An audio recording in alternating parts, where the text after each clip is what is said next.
This is a behind the scenes video of how to shoot a national news TV report using just a mobile phone, and also I'm going to edit it today on this iPad if I can pick it up. I'm going to use the Luma Fusion editing app for that, and I'm going to shoot the bulk of the piece on the Filmic Pro video camera app. If you've not used the Filmic Pro filming app, it's really good. Here's a quick overview. The app costs about £15, I think, when I last looked at it. I have to double check that. And basically it gives you a lot more control than you would have in the normal app. You can see in the middle of the screen here, I've got a reticule for focus and one for exposure. And these you just place where you want them to, tap to lock. If you want more control, then you hold it down and you'll see this slider on the left-hand side. It allows me to adjust the exposure with a bit more care. I can really look at getting those skin tones and details absolutely dialed in. If you're not happy with the autofocus and lock, you can do the same thing here and hold that down. So you can pull focus, you can make little adjustments if it's not doing what you want it to do. But on the whole, I tend to just leave that and lock it like so. And then you're kind of off and ready to go for your filming. Clearly, I'm not an expert in the Rubik's Cube. If you look down here, you can see adjustments for white balance. Over this side, you've got the settings, so you can adjust resolution, you can do frame rates, you can do time lapses in there, all the sort of controls of audio, and then you can go in and do controls for the phone itself. And also you can select which lens you want from the ones that your phone might have. And also, the most important thing for me, you can see on the side of the screen here are the level meter going up and down. Actually, my levels are a bit low there, so let me boost those up for you on this side. And you can see very clearly that there's audio going in, and you can monitor this live with either Bluetooth headphones or a wired pair of headphones, which for me is a real game changer compared to using the normal app. And certainly anyone who's filmed professionally with a video camera will know that to do interviews, you really should be monitoring the audio as best you can. So that's kind of it, really. You can see the image looks pretty good. You've got all that control. It's certainly my go-to app for when I'm shooting stuff for broadcast, because you can adjust that frame rate. You can lock in the 25 frames per second for UK broadcast, which is so important. And that's it. So it's not meant to be an instructional video, this, just to give you a flavour of what's available out there. Any questions on how this works, please do get in touch. All the kind of piece to camera behind the scenes stuff will just be done on the basic onboard app. I've got a mic attached to my phone here for that as well. The story today is a report by the NSPCC saying that a lot of children have been phoning them up concerned about the coronavirus. So I'm going to be filming at home with my kids. I'll be doing a couple of Skype interviews. I will use the computer behind me and do some screen capturing using QuickTime. And then I'll put that all together. And so at the end of the process, you should be able to see the stuff that I've used, the kit that I've used, how I did it, and then you'll see the final report. The time now is 9 o'clock in the morning. This piece has to be on air this evening by 5 p.m. I aim to send it by 4 p.m. Let's see how I do. So the first thing to talk about is gear, of course. And so today, keeping it fairly simple, I've got a shoulder pod rig here. This is a 7-oak mount. On the top here we've got a Rode Video Micro. I think there's names I always get a bit confused with. And then this is the iPhone 7 Plus, but I'll also be using the camera I'm recording this on, which is the iPhone 10s Max. Other microphones I'll be using are these. These are the Video Rode Wireless Go. Basically they're a set of radio microphones that just make life a little bit easier. I will then be monitoring the volume using my wireless earbuds here, and I think that's pretty much it. Trying to keep it relatively simple. I do have a light on a stick, LED panel light. You know, I wouldn't carry that around every time I was doing a shoot, but because I'm at home, it makes sense to use it because it's here. I like to try and shoot each scene at a time. So I started with my daughter's reading on the sofa. You can see I'm working my way around the angles, getting some wide shots, medium shots, and close-up shots. The plan had been here to use the audio from their reading in the edit. Somehow by connecting my Bluetooth headphones, it killed the audio being recorded, even though I turned off the setting in Filmic Pro. So I'm not quite sure what happened there, but one to learn from. We then moved on to the kind of homeschooling setup, and you can see I set up this wide shot so that you could see the behind the scenes bit, but it also gave me this sort of 3 shot of all of us sat around the kitchen table.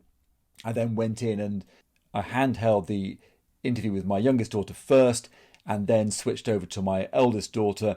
And here you can see I've also used the light, just because on this side of the table it was a little darker, so bringing that light in, it just improved that shot as there was a lot of light coming in from behind. In terms of the behind the scenes shot, you can see that is just up on this tripod. It's a Manfrotto B3 Live, a travel tripod, really great bit of kit. And then I've just got the camera mounted on the top with the Rode microphone plugged directly into the lightning port. So a really simple setup. Okay, so a quick explainer about the Skype call I've just done here. Well, actually, it's a FaceTime call. So FaceTime is quite complicated if you're trying to record onto the device you're recording from. So I've used a piece of software called the Loopback Audio, which is an audio patching thing. I can give you more details on that if you want to. I've recorded basically using the Double Take app on here, which means it records both the selfie camera and the forward-facing camera at the same time. So I've got a shot of me listening and asking questions. I've also got a shot of the laptop screen. And then, of course, I've got this shot you're looking at now, which is the over-the-shoulder shot. And I've got the actual screen grab shot as well. So enough to cut in and make the interview look as good as it possibly can. I've also put this light on, if you can see that, because when I was looking directly here, I had light coming from the window on one side and one side of my face was dark. So I'm just balancing out that light to make it, again, look as good as it possibly can, bearing in mind the setup we've got here. One explanation as to why I've not used any of these screens: I couldn't get the audio on FaceTime to record with everything plugged in, so I had to go and do it just on the laptop. The other online interview I recorded was using the Zoom video conferencing. This one, you can record the screen itself within the app, so I didn't need to use QuickTime to record that, and therefore I didn't need to use that whole loopback thing. And so I was able to then use the camera for one over-the-shoulder shot, and my second iPhone I put as a front-facing shot to show me sitting down with my daughter and talking, and then I mixed all that in with the Zoom video conferencing shot. So that one was actually much more straightforward. Although it is worth noting, you see I used the light again to help light my daughter in this one. You can see I was therefore able to bring the exposure down and stop the window from burning out in the background and making the shot much more appealing. So it's about 2:15 now. I'm just about to sit down and do the edit. I had to pick up a few extra shots with my kids on the trampoline using the 3-axis gimbal, but time being what it was, I didn't have time to get shots of me doing that. I have now found some time, but this is the next day. My wife Claire very kindly filming this bit just to give you a demonstration as to what's going on. It's quite windy. I hope that's not destroying the sound too much. So all I did, took the gimbal out here. I've got the camera shooting Filmic Pro, and really all it's very simple. Just coming back here, getting the wide shot, then came up in here, shooting through this bit here, just to get the feet. And that pretty much was all I needed, but I thought I would just get onto the trampoline and see how that goes. So let's do that now. And then I tried this shot, which is a bit experimental, but it seemed to work okay. It's currently hailing now, so I'm not enjoying this too much. And as you can see, it's pretty random.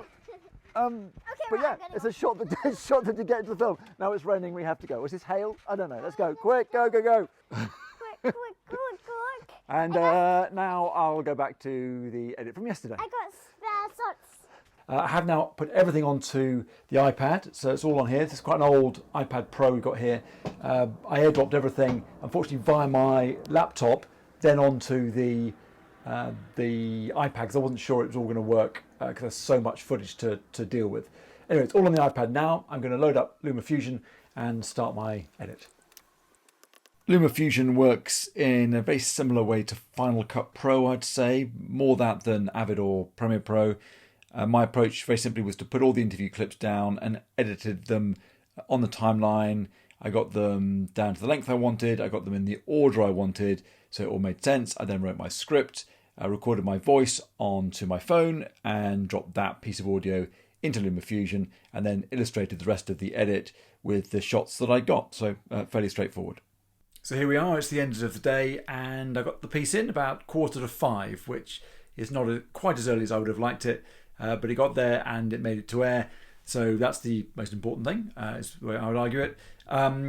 Quick overview of the process. So I edited all on the iPad and it went really, really smoothly. I think I edited on there faster than I would have done if I put it onto Final Cut Pro onto my computer, and the export out of that was really, really simple. The only niggle for me was getting the footage out of Filmic Pro and then into the iPad. I had to go through my computer, there was some glitch, but I think that might have just been my phone. I don't know. Anyway, the edit itself I'll show you now is fairly straightforward. News edit, interview clips, voiceover, shots to illustrate what people are talking about, that sort of stuff. Nothing groundbreaking there, but satisfying to have done the whole thing on the phone and with the screen records and being able to edit it all here, export it out and get that onto a national news bulletin. In my humble opinion, I don't think it looks too bad. I will link below for the the final film with all the name straps and stuff on if you want to see the sort of final polished version. Beyond that, if you've got any questions, then please get in touch. Thanks.